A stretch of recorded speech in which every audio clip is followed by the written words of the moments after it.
Hello everyone, welcome to this channel. कैसे हैं आप सब? खूब आप सब अच्छे होंगे। सर गाइस, आज हम बात करने वाले हैं इस वक्त आपके माइंड में जो भी पर्सन चल रहे हैं उनके लव मैसेजेस आपके लिए क्या हैं, इस वक्त वो आपको क्या मैसेज देना चाहते हैं। गाइस, टाइम द रीडिंग है, जब आप इसे देख रहे हो तभी सबसे रेजोनेट होगी एंड जनरल रीडिंग है, जितने मैसेजेस रेजोनेट होने लीजिएगा, बाकी को स्किप कीजिएगा। ओके, आपके पर्सन की तरफ से मैसेजेस। लास्ट में हम एक सॉन्ग भी चेक करेंगे।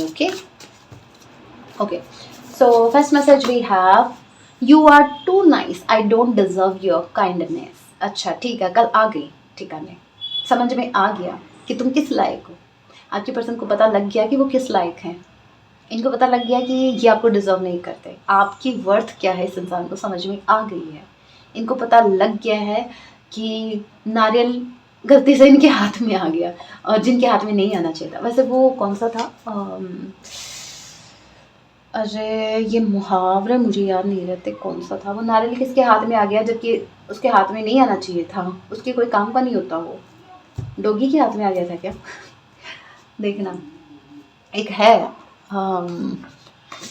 एक दो, ये दोहा तो नहीं, सॉरी, ये एक मुहावरा है, मैंने सुना था। तो वो किसी के काम, वो ऐसे समझो, गलती से आप इस इंसान को मिल गए, गलती से, बाय मिस्टेक, बाय फॉल्ट, और अब इस इंसान को फील हो रहा है कि ये तो आपकी लाइफ थे ही नहीं। देखिए, महंगी चीज़ें कोई अफोर्ड नहीं कर पाता, सब अफोर्ड नहीं कर पाते। कोई का नाम नहीं लूँगी, वैसे कुछ लोग होते हैं जिनका दिल बहुत बड़ा होता है, जो दिल के बहुत अमीर होते हैं, वो ही अफोर्ड कर पाते हैं। जिनमें इनर स्ट्रेंथ होती है वही अफोर्ड कर पाते हैं कुछ लोगों को। आप जैसे प्रीशियस लोगों को वैल्यू वही लोग देंगे जिनमें इनर स्ट्रेंथ होगी, जिनके अंदर इनसिक्योरिटीज़ होंगी, जो डार्कनेस में होंगे, वो आपकी कभी वैल्यू कर ही नहीं पाएंगे। क्योंकि वो डार्कनेस में है, वो चाहते हैं कि आप लाइट में क्यों रहो, आप भी डार्कनेस में आओ। तब वो क्या करेंगे, उनका ये होता है एक फंडा, ज़्यादातर देखा मैंने, कि वो कंपेयर करना स्टार्ट कर देते हैं। देखो, मतलब पहले वो आपको पहले वो देखेंगे, मतलब आपकी सक्सेस, मतलब आपकी पर्सनालिटी, आपकी जो स्किल्स हैं, अगर वो कॉपी नहीं कर पाएंगे, पहले ट्राई करेंगे कॉपी करने की। अगर वो फिर आपको कॉपी नहीं कर पाएंगे, आपकी स्किल्स की, जो आपके टैलेंट है उनकी, फिर ये क्या करेंगे, अपनी कमियां ढूंढना स्टार्ट कर देंगे, फिर आपको कंपेयर करना स्टार्ट कर देंगे, ताकि आप लो वाइब्रेशन में चले जाएं, ताकि आप खुद में कमियां देखना स्टार्ट कर दें, या आपको नीचा दिखाने का प्रयास करते हैं। तो जब भी ऐसे सिचुएशन आए तो खुद पे डाउट मत करना, ये उनकी इनसिक्योरिटीज़ है। वो अपनी इनसिक्योरिटीज़ को सेटिस्फाई करने के लिए वो ऐसा करते हैं। अगर हाई वाइब्रेशन में रहना है तो ऐसे लोगों को अवॉइड करो। और क्या है, I pretend not to love you but I did and I still do. आपके पर्सन ने हमेशा दिखाया है कि आपसे प्यार नहीं करते, लेकिन ये करते हैं। इन्होंने किया था, आज भी कर रहे हैं और हमेशा करते रहेंगे। बट ये प्रिटेंड कुछ और ही करते हैं। तो मेरे व्यूअर्स, आज से लग जाओ आप लोग भी, प्रिटेंड कुछ और ही करो। जो दिल में है वो जुबान पे मत लेके आओ। अरे खेलते हैं ना, गेम खेलते हैं। अभी तक ये जैसा बिहेव आपके साथ करते थे, अभी एनर्जी स्विच करते हैं। ओके, अभी करेक्टर भी स्विच करते हैं। जैसे जैसे इस इंसान ने आपको ट्रीट किया वैसे ट्रीट करना स्टार्ट कर दो। इनको भी तो लगना चाहिए ना, पता लगना चाहिए कि इनके प्रिटेंड करने के चक्कर में हमें क्या क्या झेलना पड़ता है। एक आस लगाए बैठे हैं, कभी तो समझेंगे, कभी तो समझेंगे। पेनफुल मेमोरीज, कहीं ना कहीं ऐसा नहीं है कि खुश है, खुश तो ये भी नहीं है। अरे कोई बात होगी ना, कर भला तो हो भला।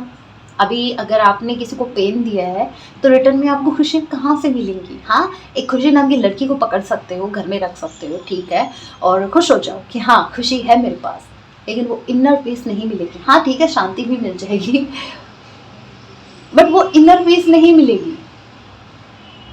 समझ रहे हो? अगर किसी को आप जैसी एनर्जी दोगे वैसी आपको मिलेगी।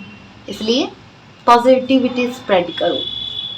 आपकी पर्सन ने आपको पेन दिया तो खुश कैसे रह सकते हैं? ये भी पेन में है।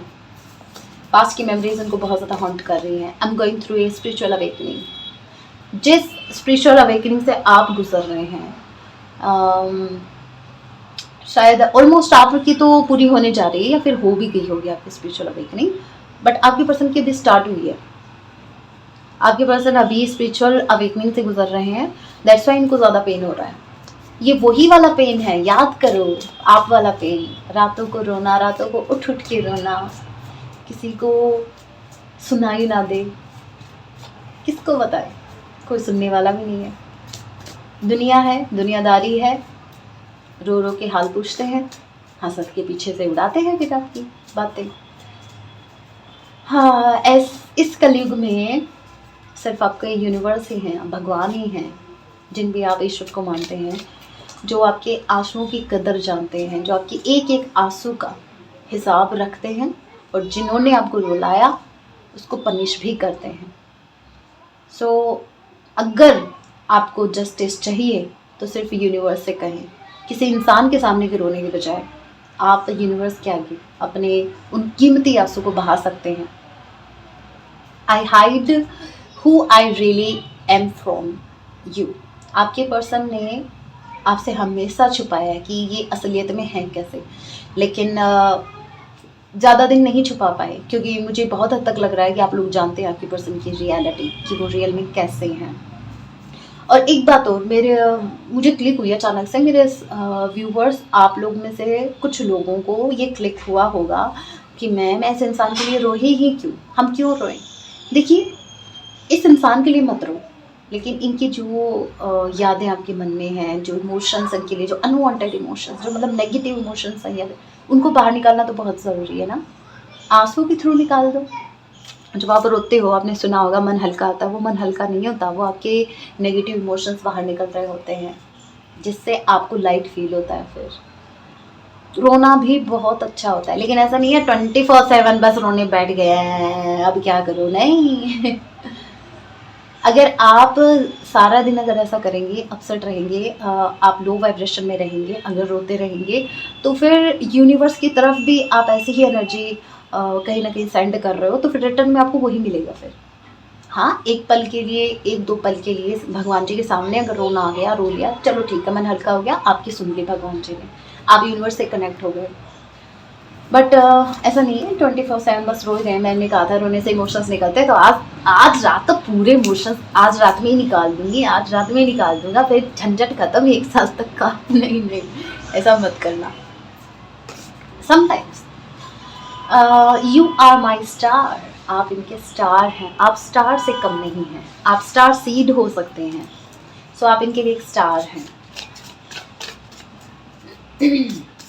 अरे हम स्टार हैं तो स्टार की तरह वैल्यू करो, सेलिब्रिटी की तरह वैल्यू करो।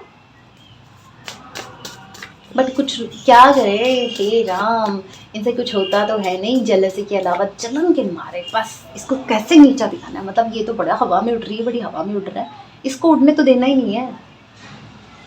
आपने अपनी फ्रीडम को एंजॉय किया। आप में से सच बताना मेरे को, ये जो आपका सेपरेशन चल रहा है, किन किन लोगों ने, किन किन मेरे व्यूवर्स ने एंजॉय किया है इस सेपरेशन को। देखिए, ये जो सेपरेशन होता है, ये रोने धोने के लिए नहीं होता, ये हीलिंग के लिए होता है। और ये आप अपनी लाइफ को अपने तरीके से जियो, कुछ वक्त के लिए एकदम फ्री होके अपनी डीप डिज़ायर्स को पूरी करो। आपकी क्या सारी डीप डिज़ायर्स, क्या सारे डिज़ायर्स यही पर्सन है क्या? सच्ची सच्ची बताना, जब आप पैदा हुए थे, ये पर्सन तो अभी मिले हैं, जब पैदा हुए आप 20 साल के हुए या 30 साल के हुए, मतलब इस पर्सन के आने से पहले, क्या तब भी यही आपकी डीप डिज़ायर थी कि मुझे यही पर्सन चाहिए? नहीं ना, तब कुछ और भी तो था आपके मन में, कुछ और भी डिज़ायर थी कि मुझे स्कूटी चलानी है, मुझे बिना किसी का एक्सीडेंट किए मुझे स्कूटी चलानी है। होगा सपना आपका भी, राइट? कुछ तो था ना, तो आप उसको फॉलो क्यों नहीं कर रहे हो? आप उसको फॉलो करो, ठीक है? फिर ये आपको फॉलो करेंगे, ये मैं गारंटी देती हूँ आपको। I feel lost without you in my life. देखिए, अगर आप इनकी लाइफ में नहीं है तो इनकी लाइफ में सब कुछ, ऐसा समझो ये इंसान भी नहीं है, एग्जिस्ट ही नहीं करता इस दुनिया में, ऐसा समझो। Next we have your silence is killing me. कहीं ना कहीं आप जो इनसे बात नहीं कर रहे हो, आप जो साइलेंट हो गए, आपने जो मौन धारण कर लिया है, इससे इंसान को इनको बहुत ज़्यादा पेन हो रहा है कि आप ऐसे तो ना थे जैसे यार आप, और क्या है। I can't deal with emotions, इनसे अपने इमोशन से डील नहीं होता, ये इंसान इमोशनल होने से डरता है। यू हैव ट्रिगर्ड मी, हमें तो पता था, ये जो मैंने कहा था ना, स्टार्टिंग में कह दिया था, और वही देखिए मैसेज आ गया, यू हैव ट्रिगर्ड मी। आप इनको ट्रिगर कर चुके हैं, आपने इनकी इनसिक्योरिटी को छेड़ा है। अभी इनकी इनसिक्योरिटीज मधुमक्खी बन के आपको डसने आ रही है, आपको डंक मारने आ रही है। अच्छा वो डसती कौन, अच्छा डसता कौन है? नाग डसता है ना, सांप डसता है। तो मधुमक्खी क्या करती है? बाइट करती है। अच्छा हाँ, वो आपको, हाँ ठीक है, बाइट करती है, ओके। तो वो आपको डंक मारने आ रही है। इनकी इनसिक्योरिटीज ने कहीं ना कहीं आपको भी डंक मारा ही है, कहीं ना कहीं आप भी ट्रिगर हुए हैं इनसे। ट्रिगर होने के बजाय आप अपने फियर्स इनसिक्योरिटीज पे काम कीजिए। अभी मैं सॉन्ग देख लेती हूँ आपके पर्सन की तरफ से। वैसे मुझे एक बात करनी थी आप सभी लोगों से। Thank you thank you thank you thank you so much, इतना प्यार, इतना सपोर्ट देने के लिए। मतलब लिटरली मुझे इतना अच्छा लगता है ना जब इतनी ब्यूटीफुल कमेंट्स करते हो। सीरियसली मेरे पैर ज़मीन पे नहीं टिकते। मतलब क्या बताऊँ, मैं इतना खुश होती हूँ ना, इतना खुश होती हूँ। कभी कभी तो मैं डांस भी करने लगती हूँ। वैसे हाँ, डांस करना आता है मुझे। अभी हम देखते हैं आपके पर्सन की तरफ से सॉन्ग। मुझे बहुत अच्छे लग रहे हैं आपके कमेंट्स, और आप जो, और मेरे कुछ व्यूवर्स तो मतलब इतनी केयर दिखाते हैं ना, क्या बताऊँ। सच्ची बताऊँ, मेरे पास इतने स्क्रीनशॉट्स है ना, इतने स्क्रीनशॉट्स हैं आपकी कमेंट्स के, कि अभी तक मैंने वैसे मैं इनको स्टेटस स्टोरी पे नहीं लगाती। मैं इनको अपने पास सेव रखती हूँ। पता है क्यों? जब भी मैं अपसेट होती हूँ तो आपके ये ब्यूटीफुल कमेंट्स पढ़ती हूँ, मेरे चेहरे पे ऑटोमेटिकली स्माइल आ जाती है। मुझे मेरे चेहरे पे स्माइल इसलिए आती है कि अगर जिस टाइम जिस भी सिचुएशन में मैं होती हूँ, मान लीजिए अगर मैं अपसेट हूँ, तो कम से कम मुझे ये सोच के मेरे चेहरे पे स्माइल आती है कि मेरी वजह से किसी के चेहरे पे स्माइल आई थी कभी। Thank you so much. मेरे लिए बहुत ज़रूरी होता है ये जानना कि मेरी रीडिंग आपको कितना हील करती है, या आपको अच्छा लगता है, आपकी लाइफ में क्या फ़र्क पड़ा। सो बहुत कुछ मुझे जानना होता है। जब आप ये कमेंट्स करते हो तो मुझे बहुत अच्छा लगता है। सॉरी आपका टाइम वेस्ट किया। अभी मैं आपको सॉन्ग बता देती हूँ, आपके पर्सन की तरफ से सॉन्ग क्या है। आपके पर्सन आपकी तरफ अट्रैक्ट हो रहे हैं कि पार्टनर को आप कहीं ना कहीं खींच रहे हो अपनी तरफ। सो गाइस, ये थी छोटी सी रीडिंग। होप आप सब रेजोनेट की है तो चैनल को सब्सक्राइब जरूर कीजिएगा, वीडियो को लाइक कीजिएगा, कमेंट करना ना भूलिए। मिलते हैं अपने नेक्स्ट वीडियो में, तब तक के लिए टेक केयर, अपना ख्याल रखें। जय सिया राम।